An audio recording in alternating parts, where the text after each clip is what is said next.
राम की कहानी हम सबने सुनी है, पर क्या ये कहानी हमेशा से वैसी ही थी जैसी हम आज जानते हैं? चलिए, आज सबूतों की मदद से इस महाकाव्य के इतिहास की परतें खोलते हैं। तो एक सीधे से सवाल से शुरू करते हैं। जब भी रामायण का नाम आता है तो मन में एक ही कहानी आती है, लेकिन असल में इसकी कितनी कहानियां मौजूद हैं? तो इसका जवाब शायद थोड़ा हैरान कर दे। विद्वानों की माने तो अलग-अलग संस्कृतियों और धर्मों में रामायण या राम से जुड़ी 300 से भी ज्यादा कहानियां मिलती हैं।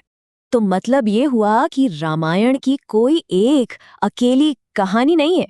ये तो एक बहती नदी की तरह है जिसे सदियों से अलग अलग तरीकों से कहा सुना गया है। तो चलिए समय में थोड़ा पीछे चलते हैं और इसके सबसे पुराने सबसे ठोस सबूतों को टटोलते हैं। तो इस सफर में हम क्या क्या देखने वाले हैं? हम जानेंगे कि कैसे एक से ज्यादा रामायण है, फिर देखेंगे सबसे पुराने पुरातात्विक साक्ष्य, अलग अलग धर्मों में राम के किरदारों की तुलना करेंगे, पांडुलिपियों की टाइमलाइन समझेंगे, एक बहुत ही दिलचस्प फरमान के बारे में जानेंगे और आखिर में बात करेंगे कि ये महाकाव्य समय के साथ कैसे विकसित हुआ। तो चलिए शुरू करते हैं। राम की कहानी सिर्फ एक परंपरा तक ही सीमित नहीं है। ये कहानी ब्राह्मण, बौद्ध और जैन तीनों परंपराओं में मिलती है, लेकिन हर जगह इसका रूप और इसकी शिक्षाएं अलग-अलग हैं। तो सवाल ये उठता है कि इस कहानी का सबसे पहला, सबसे पुराना ठोस सबूत कहाँ मिलता है? इसके लिए हमें लिखित ग्रंथों से भी पहले पत्थर पर उकेरी गई कहानियों को देखना होगा। देखते हैं कि पुरातत्व हमें क्या बताता है। ये जानकर शायद हैरानी हो कि इस कहानी का सबसे पुराना भौतिक प्रमाण कोई ग्रंथ या किताब नहीं है, बल्कि ये दूसरी शताब्दी ईसा पूर्व की एक पत्थर की नक्काशी है जो 2000 साल से भी ज्यादा पुरानी है। और ये नक्काशी मिली है भड़हुत स्तूप पर। ये बहुत ही ज्यादा खास है क्योंकि इस पर साफ साफ ब्राह्मी लिपि में लिखा है कि ये दृश्य दशरथ जातक का है, यानी ये वाल्मीकि रामायण नहीं बल्कि बुद्ध के किसी पिछले जन्म की कहानी है। तो ये दशरथ जातक है क्या? ये एक बौद्ध जन्म कथा है जिसमें कहानी के मुख्य पात्र हैं राम पंडित, जिन्हें बोधिसत्व यानी भविष्य का बुद्ध माना गया है। और ये सबूत रामायण के किसी भी दूसरे संस्करण के पुरातात्विक सबूत से कहीं ज्यादा पुराना है। और हाँ, ये सिर्फ भरूच की बात नहीं है। सांची स्तूप, अमरावती स्तूप और बाद में नागार्जुन कोंडा जैसी कई प्राचीन जगहों पर भी हमें इसी जातक कथा के सबूत मिलते हैं। इससे पता चलता है कि उस जमाने में ये कहानी कितनी ज्यादा फैली हुई थी। अब जब एक ही कहानी को अलग अलग धर्मों में सुनाया जाएगा तो जाहिर सी बात है कि उसकी किरदारों को भी उन धर्मों के हिसाब से ढाला जाएगा। तो चलिए देखते हैं कि राम के चरित्र को अलग अलग परंपराओं में कैसे दिखाया गया है। यहाँ साफ दिखता है कि तीनों परंपराओं में राम का किरदार कितना अलग है। बौद्ध परंपरा में वो राम पंडित नाम के एक बोधिसत्व हैं जो ज्ञान और अहिंसा के प्रतीक हैं।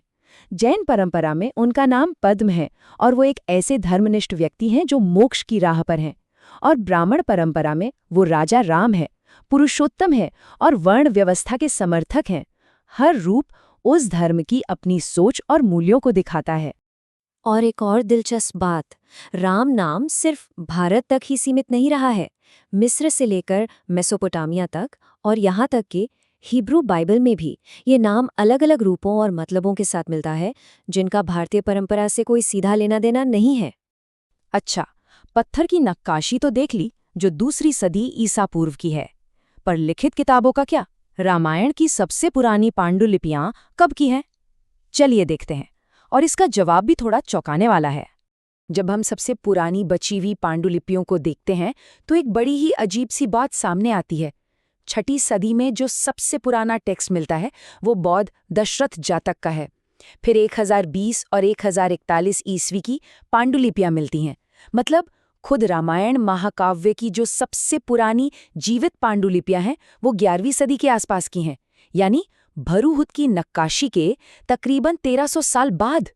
तो इस लंबे गैप का क्या मतलब है? इसका सीधा सा मतलब ये है कि सदियों तक ये कहानियां लिखी नहीं गईं, बल्कि मौखिक रूप से यानी जुबानी ही एक पीढ़ी से दूसरी पीढ़ी तक पहुंचती रहीं।